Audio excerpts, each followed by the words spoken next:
Hello students, welcome back to my YouTube channel. In my previous video, I had discussed one of the decisions of financial management, that was investment decision. मैंने आपको पहले भी बताया है कि financial decisions तीन category में divided है. Number one was investment decision, which I had already discussed in my previous video. Second is your financing decision, and third is your dividend decision. So today I will be taking with the second decision named as financing decision. Financing decision होता क्या है?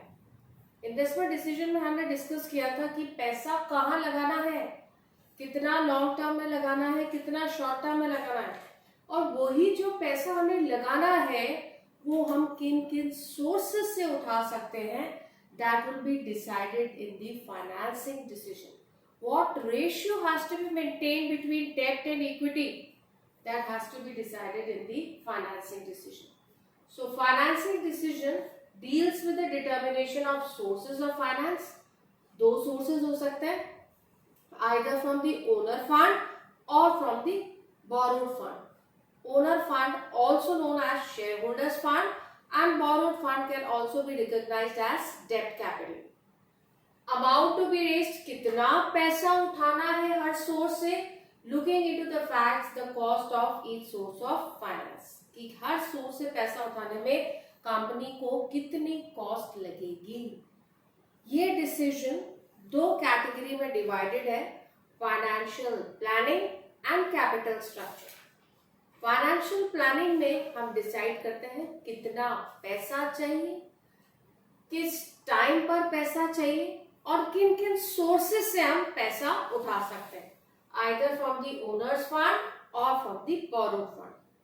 और capital structure में, which is the another part of financing decision, I decide what ratio has to be maintained between the shareholders fund and the borrowed fund.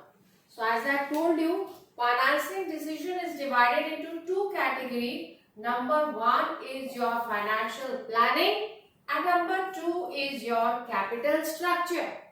Financial planning में मैं decide करती हूँ how much amount of fund I want, at what time I need the fund, and the sources from which I can raise the fund.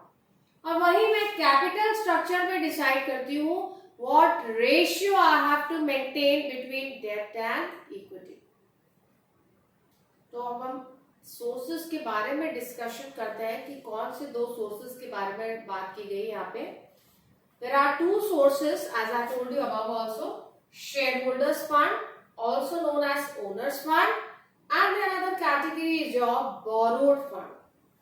shareholders fund में ये चीज हम 11th standard में भी पढ़ चुके हैं. The things which are included are equity share capital, preference share capital, retained earnings, और borrowed fund उधार में लिया हुआ, कहीं से भी ले सकता है उधार, either taking loan from any commercial bank, taking loan from any financial institution, issuing debentures by the company, inviting deposits from the public. These are all the sources of borrowed fund. तो सबसे पहली बात हमें ये discuss करनी है कि इन दोनों सोर्सेस से सबसे ज्यादा रिस्की सोर्स कौन सा है और सबसे चीप सोर्स किसको माना गया है. इन दोनों चीजों के पीछे क्या कारण है उसके बारे में डिटेल डिस्कशन करते हैं. सबसे पहला बोलता है borrowed fund is more risky than the owner fund. क्यों रिस्की है? क्योंकि जिससे भी आपने पैसा उधार लिया है उसको आपको एक फिक्स पीरियड के बाद, दैट मीन्स मेच्योरिटी पर, आपको फिक्स्ड अमाउंट उसका रीपे करना पड़ेगा along with the interest. It is obligatory for the company to repay the principal amount as well as the interest to the person or to the bank or to the institute from which the fund has been borrowed. और समय पर पैसा नहीं लौटाया, then in that case the company can go into liquidation. But owners fund को हम less risky मानते हैं. क्यों less risky मानते हैं? Because यहाँ पर कंपनी को कोई कमिटमेंट नहीं है प्रिंसिपल अमाउंट रीपे करने का या डिविडेंड पे करने का।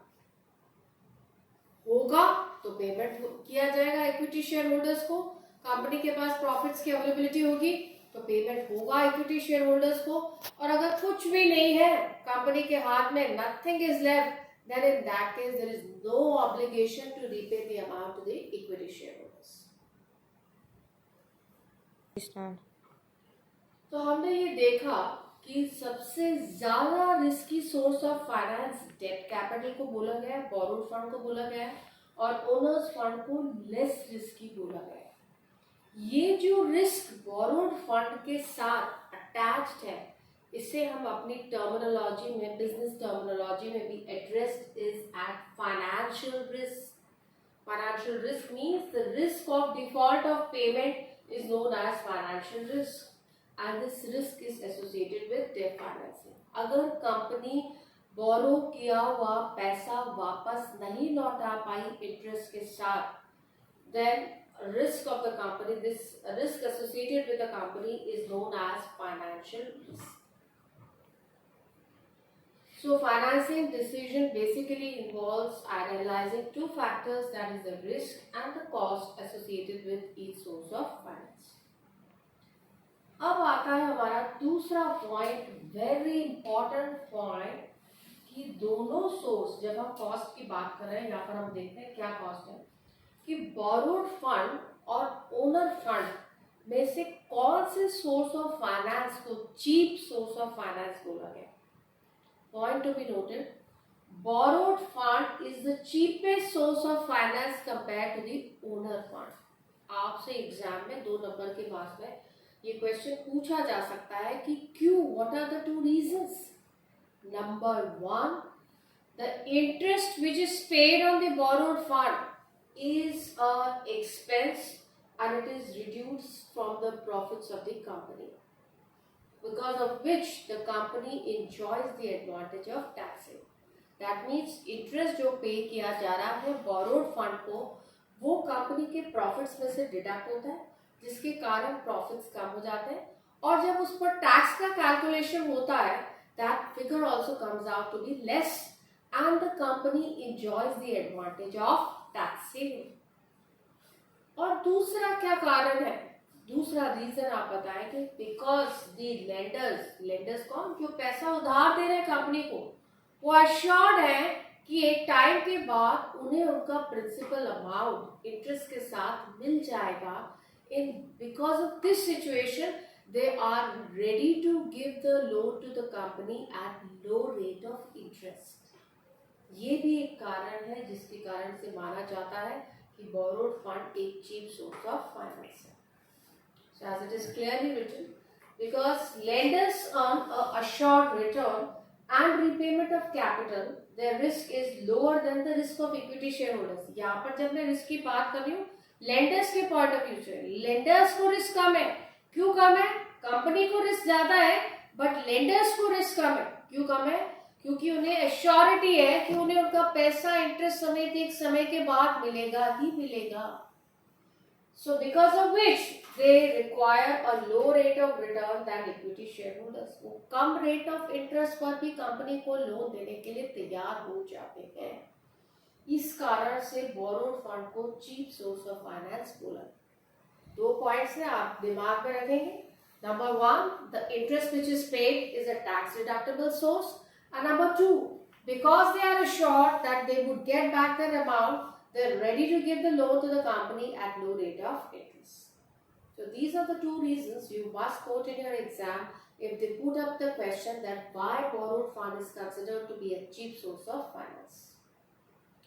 So in my upcoming video, I'll be discussing what are the factors that affect the financing decision. Thank you. If you have any queries regarding the matter discussed above, please comment.